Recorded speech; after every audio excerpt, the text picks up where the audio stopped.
your will at His feet. Approach God with an open heart to be able to receive His will. After knowing God's will, obedience is important for you to fulfill it.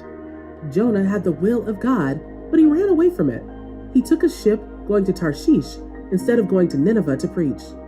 You need a heart that is ready to obey God so that you will not miss out on His will. God had to chase Jonah down to push him to His will. God will not do that for everyone. You may not enjoy that privilege. You must always obey His will once you know it. Your willingness and readiness to obey God's plan will bring you into more of His will. When God shows you His will and you refuse to obey Him, you might not hear His voice again. Everything God says will come to pass when you trust Him. Always trust God's sovereign leading in your life.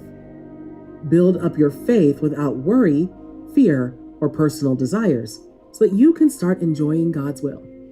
1 John 2:17 NIV says, "The world and its desires pass away, but whoever does the will of God lives forever."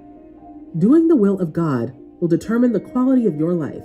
You do not have to walk through life in confusion when you can have God's will opened up to you. You need to keep yourself open to God's will and always ready to obey Him. Discouragement is an attack from the devil, but only a few Christians know this. There's something God said, "My people perish from lack of knowledge." If you don't know that discouragement is an attack, then you won't fight back. After all, you can't fight back if you don't know you're being attacked.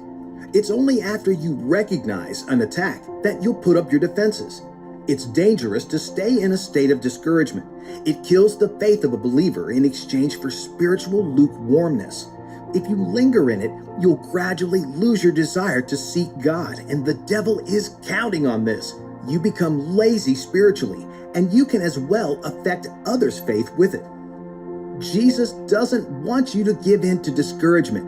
He knows that you'll be tempted to, and that's why He encourages you to believe in God and also in Him.